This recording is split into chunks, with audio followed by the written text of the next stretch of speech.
5-year deal worth $20 billion. Exactly, exactly. So this shows the importance of the political message in such a move or such a stand. Mr. Sabrin, to us the development of Sinai is not just economically crucial, it's also a national security issue. The Sinai Peninsula has been left neglected, unfortunately, for tens of years, and at last we're realizing that our national security really is affected by development there.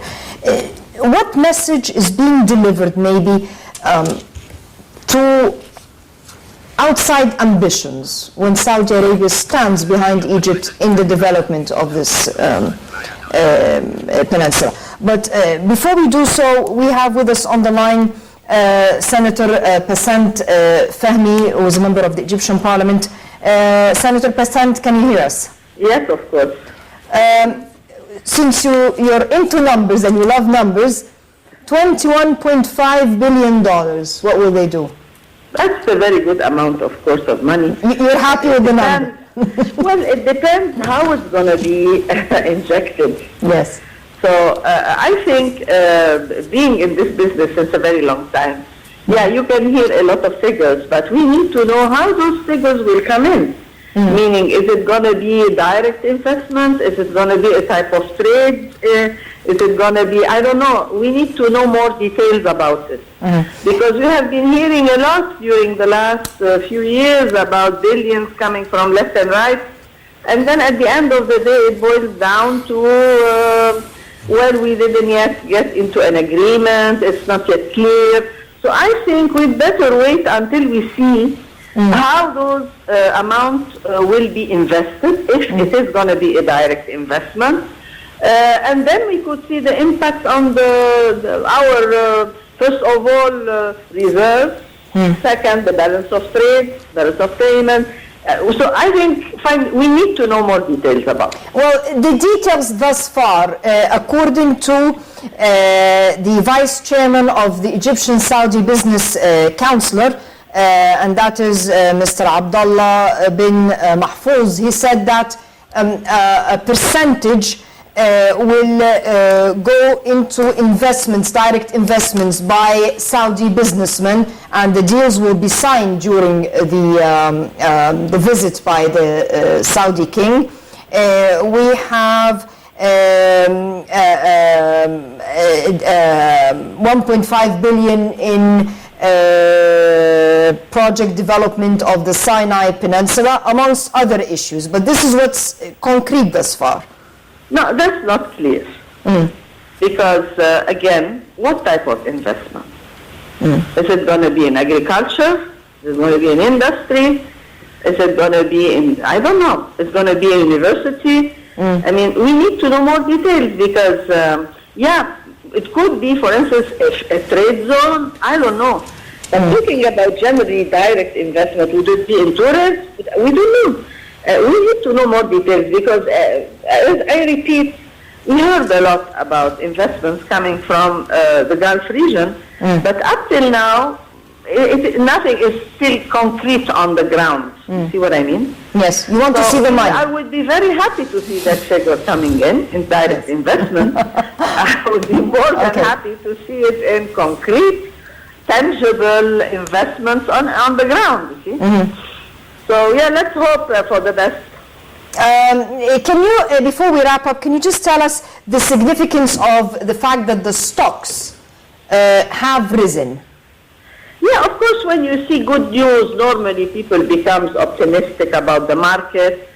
We talked a lot about injecting more stocks to the capital market. What would it be on, as it has been mentioned, by public sector banks, some public sector banks, some public sector companies.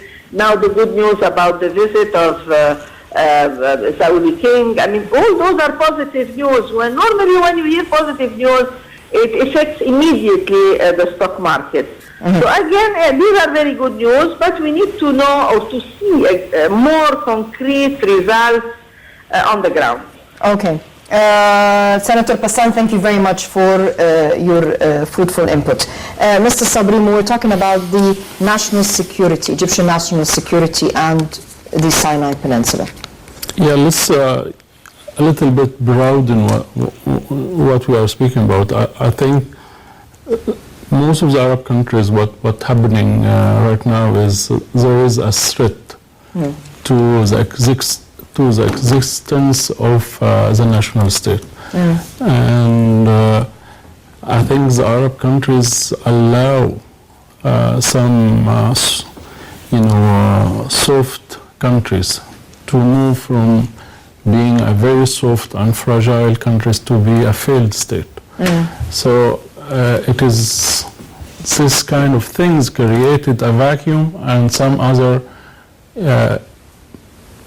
foreigner elements come to fulfill, or non-state player fulfill the absence of the state. Yes. So the national security right now is actually taking into account how we could strengthening, the Arab state not to have more failed state. This is one thing. And the second one is how the Arab countries actually could introduce or submit a success story. A story where, you do have a lot of development, a lot of good quality of life, and you name it. And more jobs, less unemployment, etc. So, again, it is very important that, the Egyptian leaders are now focusing not only in Sinai, but all around Egypt, Upper Egypt, and in the Western Desert, and so on. So from the national security, it is very important not to allow any vacuum for anybody to fulfill. This is one thing. Regarding, going back to what you are asking, I think the Saudis, part from, far from, lovely brotherhood between the two countries and so on. I think this is pure business. And they do have a very huge vision, especially with the Crown Prince Mohammed bin Salman. He did have a good interview with Bloomberg, emphasizing that Saudi Arabia do have a vision to move from one economy depending on oil to a very sophisticated economy. Yes. And it goes without saying you have to expand to the nearest market and have a good size of these markets. So Egyptian market is very important, and just to reflect and to prove, President of France is coming in a very few days with a huge business delegation, and also after that, the vice of Chancellor of Germany is coming next week. Yeah, also with an economic visit. It is not a secret. Everyone knows that Egypt is ready and do have all the elements to be in the second wave of BRICS. And the only things which we needed is just to put our house in order. If I can get Your Excellency's point of view on, should we be concerned that we hear of numbers and nothing tangible with the numbers? Because this is what Senator Passant was saying, basically, that we hear of a lot of numbers going back and forth, but the tangible is very little. In general, numbers are very tricky, and statistics in general are very tricky. And, of course, what really matters is how much money will actually be coming into the country. But having said this, at the political level, it is important to show the way to, the role of the government in general is to create a conducive environment for business. But business will be done by the business community. The French president's coming, the vice German chancellor's coming, the Saudis coming. Is this not giving Egypt a clean bill of health? Absolutely yes, of course.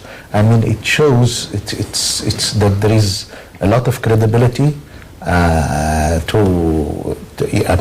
these countries, they understand the importance of Egypt not only from a geopolitical point of view, but also as a huge market of 90 million plus inhabitants. And so this is a huge investment opportunity for any would-be investor or a businessman. But the role of the governments is to create these assurances, this conducive environment. And this is what this kind of visit or summit visits can do. It gives assurances to the business community, and of course money will be coming at numbers could not be accurate at this stage, but definitely we are on the right track. Mr. Sabrin, the Gulf countries, at least most of them, said that a strong Egypt is important to a resilient Arab world. Will we get, or will we see in future, more support by other Arab or other Gulf countries to help us put our house in order? Because some are contributing, yet others are really standing by watchful. I think,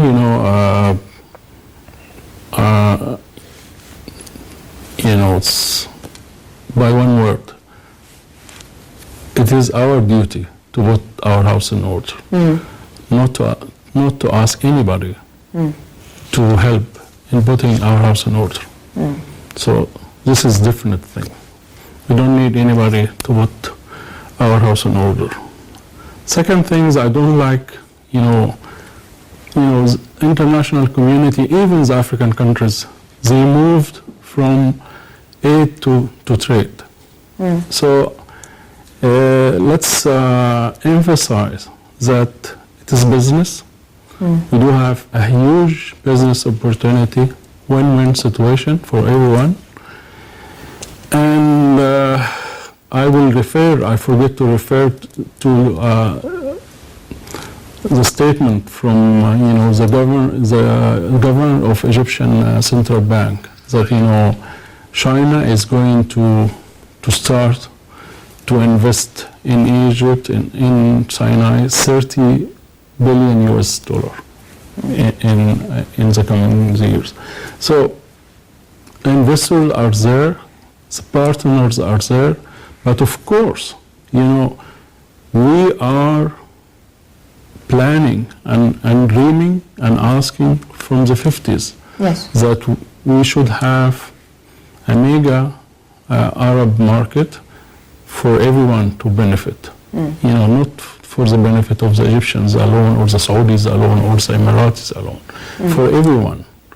Let's have a very pragmatic and reasonable formula to have win-to-win. ASEAN are integrating, Morocco are integrating, European Union are integrating, so the African are integrating. So I don't think there is something wrong with the Arabs not to be integrated.